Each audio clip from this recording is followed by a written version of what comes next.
Hi guys, it's Jordan from B&B Campers. I'm just going to be doing a handover video on this Rapido 890, and it's based on the 2002 Fiat Ducato chassis. So under the bonnet, they're relatively simple, these particular vehicles. This being a Rapido is a nice high spec, but I will run you through what we've got under here first before we carry on. So we've got the engine battery here on the left hand side. Your brake fluid attached to the servo behind that. These pipes just here are to do with your air conditioning that this particular vehicle's got, which is a nice extra to have for this year of vehicle.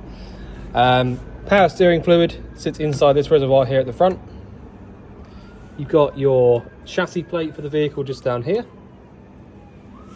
Your engine coolant sits up here in this reservoir at the top. Washer fluid goes in this one down here with the blue top. Air filter sits inside this box over here on the right, and your fuel filter sits behind there over here on the right. Your fuel filling point is just behind this little cover here on the front near side. There's very rarely much to show you in the passenger side of the vehicle, but you've essentially got your swivel seat handle, which is this one just here, to allow this seat here to swivel. This one here, the driver's seat doesn't swivel because there has, it's kind of blocked in there. Your reversing camera that I've fitted is just here. Now it's on the dash just there because that's the type of screen that we've opted for. It was the only place on the dash that I could put it really without it blocking anything else. So that's where that is. Hopefully you'll be happy with that. What's behind there is nothing at all, essentially. I think it might be like a coin holder years ago. But yeah, nothing that you need, basically. I'll run you through the rest of the dash when we get around the other side, but I'm just going to carry on around this near side for the moment. So as you can see, we've got this massive, great big side locker in the vehicle, giving you access to all of your sort of electrical bits and pieces, which I'll just point out to you in a minute. But I will just say the sort of body design of this Rapido is that it's a double skinned vehicle. So that means it's got two floors basically. So you got this floor just here, which is the one that gets, the majority of the road, elements coming out. So water, salty water, all of that sort of stuff. And then you've got this secondary floor just here. You can see how thick that is, good quality, which is the floor that you actually stand on inside the vehicle. Now the reason that that's so good and so sort of high end is because you get that much space there as kind of insulation, if you like. So, it's like having a house that's got, the sort of raised floor and a gap underneath. So it's just all for insulation. Essentially just means that the floor that you're standing on inside isn't the floor that's directly to the ground. Makes a very big difference if you're going to go wild camping and things like that, anywhere cold. But there you go. Leisure battery sits down here in this little cover. So you can pop that back on there like that. This cable just here is the one for your solar panel, which I've fitted. So just so you know, that's what that one is there. You have also got another one running through and up here through there, which goes through to the engine battery. This here is your steady winder. So if you wanted to use the steadies at the back of the vehicle, there's the winder for it there. And a couple of extra bits of, maybe curtains and carpets and things like that. A few extras that the previous owners left behind. So we've got a couple of things in here. So the blue box just here in the middle, the Victron Energy one, is the new solar controller that I've fitted. Next door to that, we've got your RCDs and MCBs. So you've got your trip switches basically. And this here on the left hand side is going to be your battery charger. So all the time that you're hooked up on the mains, that charger there will be sending power to the leisure battery. So, again, still on the near side here, right in the middle, we've got this vent just here. So this is your Truma boiler vent. So anytime that you've got the boiler lit up, you will feel hot air coming out through the bottom of this. Condensation is quite normal as well, by the way. Doesn't mean it's leaking, it just means it's hot air, it's just got condensation. We've then got the hookup point down here. So the hookup goes in there, that'll give you access to any 240 volt appliances. and also give you access to using that battery charger that I was saying about. Having the charger on makes a really big difference because it means you haven't got to worry about the leisure battery's voltage, because it will always be charging at a high rate. So always handy to have that plugged in if you can. And your external TV aerial socket, basically. A lot of people don't use those nowadays, but you can if you want to. I was going to show you in here, but there's not really anything to actually show you, if I'm honest. This is just the bottom bunk. You can lift this bottom bunk up if you want to, so that you've got it out of the way and you can use it as a huge garage then. And then we've got the awning winder in here and just a few extra bits and pieces like this awning here, I think. All just stuff that the previous owner has left for the next owner. So at the back of the van, we've got ladder to get up onto the roof, the new reversing camera just there above the brake light, 4-bike rack just there, that's a Fiamma bike rack, and some more storage just down here. I'm assuming you could probably put a spare wheel in there. I might be wrong, but that's what I would think that's been put there for. So the toilet cassette locker is also here at the back. Thetford toilet cassette. This is the extra long toilet cassette, and really simple how you actually use these. All you got to know really is that you drain it out from this point just here. When you're draining it out, you should be holding the little yellow button there at the back. And then once you finish emptying it out, put a capful or two of the blue fluid back in here, and then push it all the way home, and that's it, good to go again. So that is as simple as it gets really on the toilet cassette. Yeah, so 890F, all in really nice condition that I can see. Nothing nasty about the paintwork or anything like that, it's all nice and straight. Just inside the habitation door, we've got the step switch, which you can see there working really nicely, as you should expect. Okay, on the off side here, we've got a few vents. So we've got these two vents here on the left, closest to the door, which are both to do with your fridge. So if you've got the fridge lit up on gas, like I do at the moment, you'll be able to feel hot air coming out through this top right-hand side of the vent. The bottom one here, by the way, just so you know, is just access to the burner, basically, and a few electrical bits, but nothing exciting, really. This one on the right, I believe, is access to the back of the oven. So if you ever needed to get to the back of that, then you got a vent there for that as well. External hot and cold water point. So there should be a point in the vehicle somewhere to plug into this, and then you've literally just got a hot and cold tap just here. Really simple. There you go. And then we've got your freshwater filling point. So fresh water goes in there. That'll then basically fill up the fresh tank and give you access to drawing water through inside. Just gonna have a little look, see where the drains are.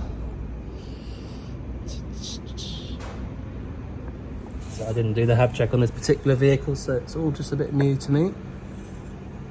All right, possibly on the other side. Okay, so the next and the last locker that I'm going to show you is going to be this one here at the front offside, which is your gas locker.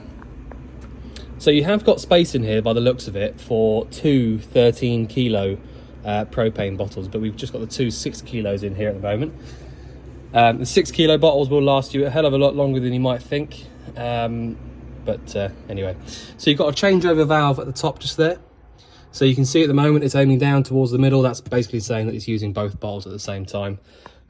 So you can do that if you want to. If you want to just use one side, obviously you just twist it. But anti-clockwise around to the left turns the bottle on. Clockwise around to the right turns it off. You need to make sure that you turn the bottles off before you start driving, because the last thing you want if you are in an accident is 30 millibars of propane coming through.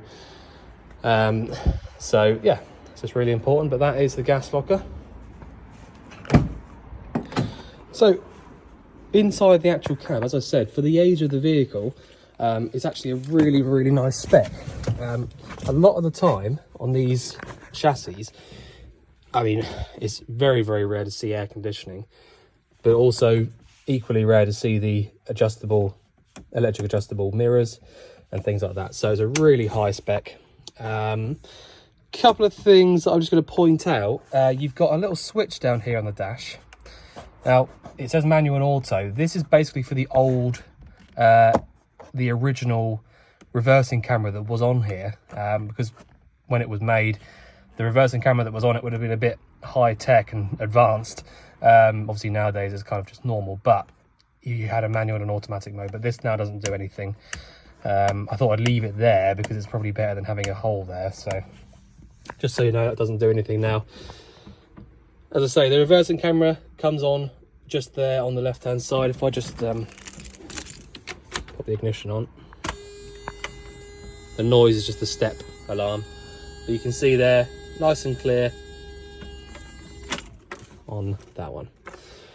Right, so we've got this switch is here, which would have been for the original heated rear window, but obviously there's no heated rear window anymore because it's been turned into a motorhome. That should be your fog lamp.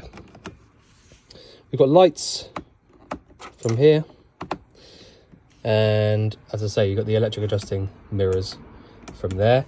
Your washers and wipers are on the right hand stalk just here, and your indicators are on the front of these left hand stalks, one's closest to you.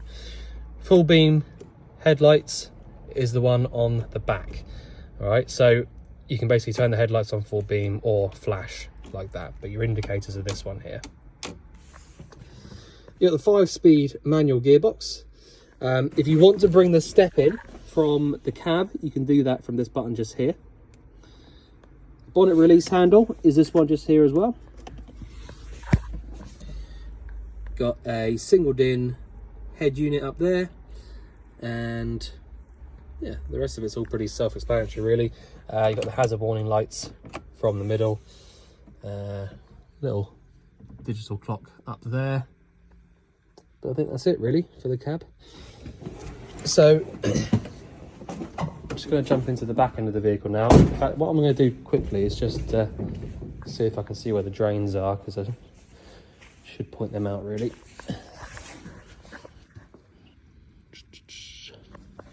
Looks like we've got a drain here. That is a drain. Okay, so I reckon that we can get to the drains from inside. So just jump in now. I've got quite a few bits to show you on this one, to be fair. Again, I mean, it's not just the cab that's a high spec in this particular vehicle, it's all pretty high spec really. So I reckon, there we go. Okay, so the drains for this particular vehicle are in this little lift up hatch. Now it might be a little bit dark when I show you in here, but hopefully we can see that fairly easily. So this just here on the back, just here, this black part is the back of the tank. Water pump is just here as well. It's a shore flow water pump. It looks like it's been replaced at some point, which is good. The waste water drain off point is going to be that one just there with the big red handle. So if you wanted to pull that handle 90 degrees, it will drain out all the wastewater out onto the ground from that little gap that little sort of drain off point that I showed you under there. The freshwater drain will be this one just here with the little yellow cap. So you can lift that upright so it's facing us, and that'll drain all the water out from the fresh tank straight down onto the floor as well. Speaking of drains, the only other one that I need to point out to you is going to be the boiler drain. Oh, let me just turn around. Got on my knees too early there, I think. Right, so the boiler itself sits down here in this lower cupboard, that's just underneath the wardrobe here. So if I undo this, we can then open this other door as well. So the boiler drain off point is this one just here with the peg on it. Now I put the peg on it earlier. There you go. Right, don't need that now. So it's so cold earlier that it wouldn't stay up, but reason being that it's a automatic drain off valve. All right, so anytime that it gets down to a really cold temperature, it will drain the water out automatically, which is why some people get these pegs to hold them up, because obviously sometimes you want to have water in it so you can heat it up. But that's the drain off point for the boiler. If you push that down now, all the water from the inside of it will drain out onto the floor. Okie dokie. Right, so that's the boiler drain. and I'm just going to show you as well. Just here next to us is all of your gas isolators. So what we've got is an isolator for the oven and grill, the hob, fridge, and then boiler. So just turning them 90 degrees will isolate the gas from those specific things, so that basically the idea behind that is that if you thought you had a problem with a specific appliance, so for example, say you thought you had a problem with a fridge, but you were on holiday, obviously you don't want to have to turn your gas off and not be able to use anything. So you would just come into this little cupboard here, take this out, and then isolate the fridge gas. You can then carry on with your holiday, not worry about it too much, and then get in touch with us or somebody else to fix it when you get back. So that's the idea behind the isolators. Okay, so the first thing I'm going to run you through is going to be this control panel up here, which is just as soon as you walk in the habitation door. So the main on and off switch up here, pretty self-explanatory probably, that basically just powers up the whole unit. You've then got a water pump switch just there, so once you turn the water pump on, you should then have good pressure coming through the tap. Got cold water there on the right, and then round to the left is hot. So just very briefly, something really important to do before you carry on and start lighting the boiler up and doing all that sort of stuff, it is really important to do what I've just done there. If for whatever reason you turn the pump on and you don't get any decent pressure of water coming through here, it means one of a few things. It either means that the boiler drain has gone down and it's draining the water out onto the floor, so you just need to lift that up again and then wait for it to fill itself back up, and then it will start coming through nice and clear. Or it can mean that you haven't got enough water in your fresh tank. So just make sure that you do those things. If you try and light the boiler up without any water in it, it will overheat, is the reason why you have to do that. So just really important, switch the pump on, make sure you got hot and cold water coming through, and then you're good to go. So you've got this switch over here on the right hand side with a little fan symbol. That gives power to the fan and light system under here. So if I turn that fan switch off, as you'll see, these lights go off as well. All right, so you've basically got a switch on the right, which is for the lights, and a switch on the left, which is for the fan. All right, so that's basically how that works there. But if you don't want to use it, you can just have the switch turned off. Right, we've then got in this middle section here, we've got basically your level indicators. All right, so if I press on this one here, it shows us we've got 13 volts in the engine battery. Next one along, 11.1 in the leisure battery. So I've had all these lights on for ages in here now, which is why it's a little bit lower.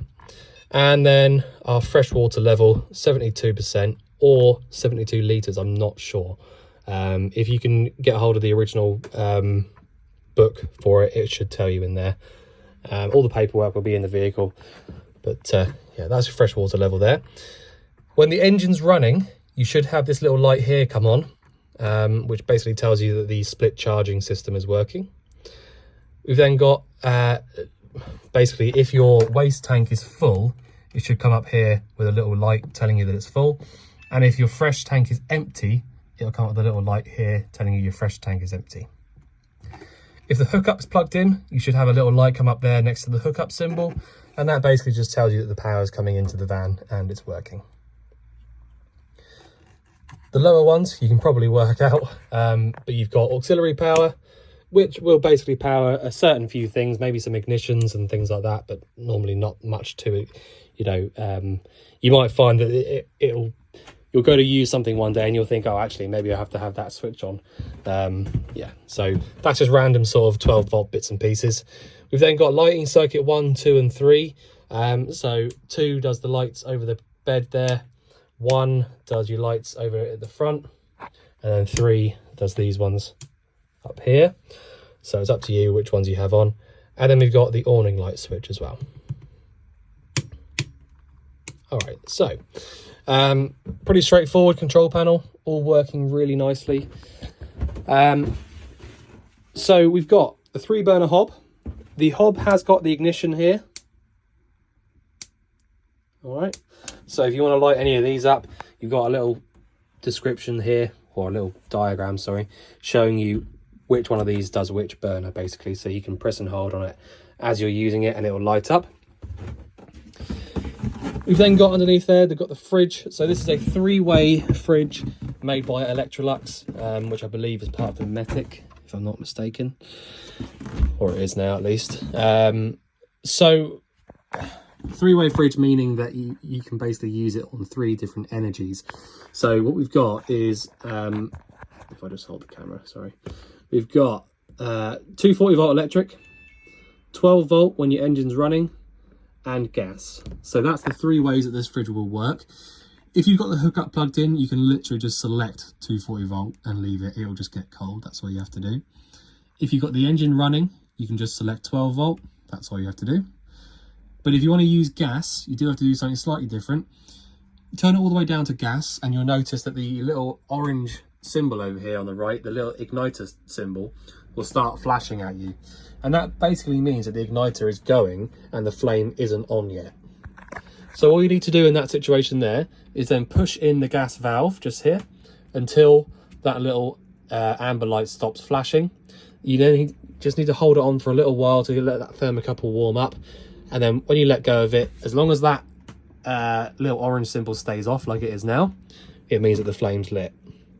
You can then, if you want to, after a couple of minutes, go outside and put your hand over that vent that I showed you earlier on and just check that there's warm air coming out through it.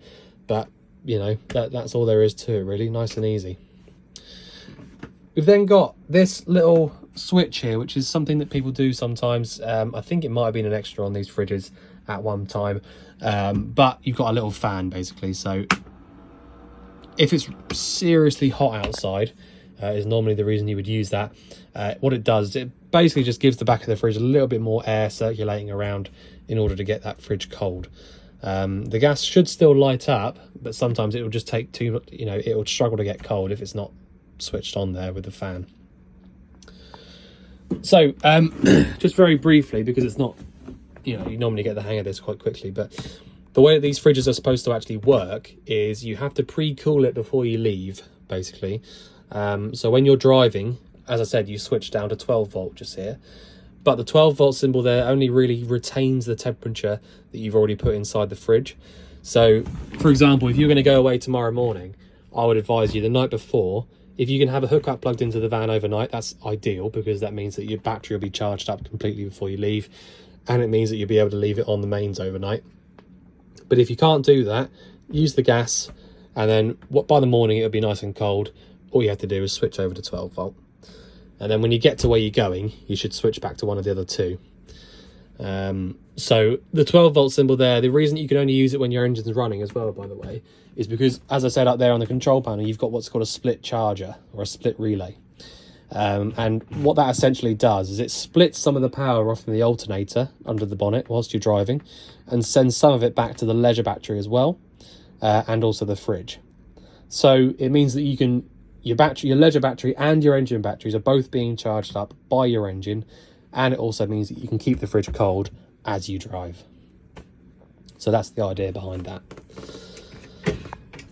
So you've got the gas oven and grill. So very, very simple. You will need an igniter. Well, maybe not actually, sorry. I was just being impatient. No. So push in and round to the right to hopefully get the grill to light. There you go.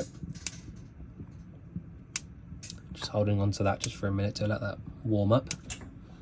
Okay, and then you can let go of that, and that's the grill lit up really nicely. In and around to the left should light up the oven. Any moment. I'll have to have a little look at that igniter in there. But basically, yeah, in and around to the left. Oh, there you go. Lights up the oven. And again, letting go of that basically means that you can then leave it on. So yeah, gas, oven and grill, both working really well. A little bit of storage down here underneath the ovens. Pots and pans, I should think. Okay, so I showed you the boiler is down here underneath this wardrobe. In the actual wardrobe itself, got a couple of things to run you through as well. So we've got the book pack for the vehicle up here in this brown box. This is that external water point that I was saying about outside, so that's your hot and cold water point there. The TV aerial booster is this one just here that says status on it. And that's it really for in the wardrobe. Before I forget and carry on with the rest of it, I'm just going to show you through the bathroom. Now the bathrooms don't normally take very long, if I'm completely honest, because the only thing I tend to run you through is the toilet, because the rest of it's literally just hot and cold tap, basically. Hot and cold tap for the shower as well, so it's really, really simple. So the toilet, apology about the mess just here, this is where I've had to come through for the reversing camera. But toilet is very simple to use, so you've got a button just here which pumps around the fresh water for the drain, for the flush, sorry. Twist this same thing here to drain it out into the cassette, and then twist it back. And that's the way you use this toilet. So you flush it first, use the toilet, drain it out, flush it again, and that's it. So doesn't get much easier than that. Couple of switches just here on the right for the two lights. So you've got one in the shower room, just there, and a couple here overhead as well. So that is the bathroom. Right, so nice layout in this particular van. So you've got the massive overcab bed, really nice lounge area just here with a big size table, bunk beds at the back, got a couple of seats just here as well. So yeah, really cool layout in this one. The TV itself, where it actually goes, is up here behind this little slide out cupboard, and there should be, if I can have a little look, yeah, so at the back there you've got your aerial point plugged in already. So when you have the TV aerial booster switched on in the wardrobe there, that's what gives the signal to that little bit there that the white one's plugged into. So you will have to have that on if you want to use the TV, basically. And the last thing I'm going to run you through is going to be this, which is the boiler. So these are both to do with the boiler. When I say boiler, it's the heating and the hot water at the same time, really. So, so what you've got is a switch just here at the bottom with a blue light on it, which isn't lighting up at the moment because we haven't got the hookup plugged in. So this is if you want to use the hot water on the mains. So if you're hooked up on the mains, switch it down, half an hour or so, you'll have hot water coming through the taps. The top one is how you use the heating system and the boiler on gas. Okay, so on the left hand side we've got 60 or 40. That is literally just telling the boiler what temperature to heat the water up to. So if you want it up at 60, select 60, vice versa.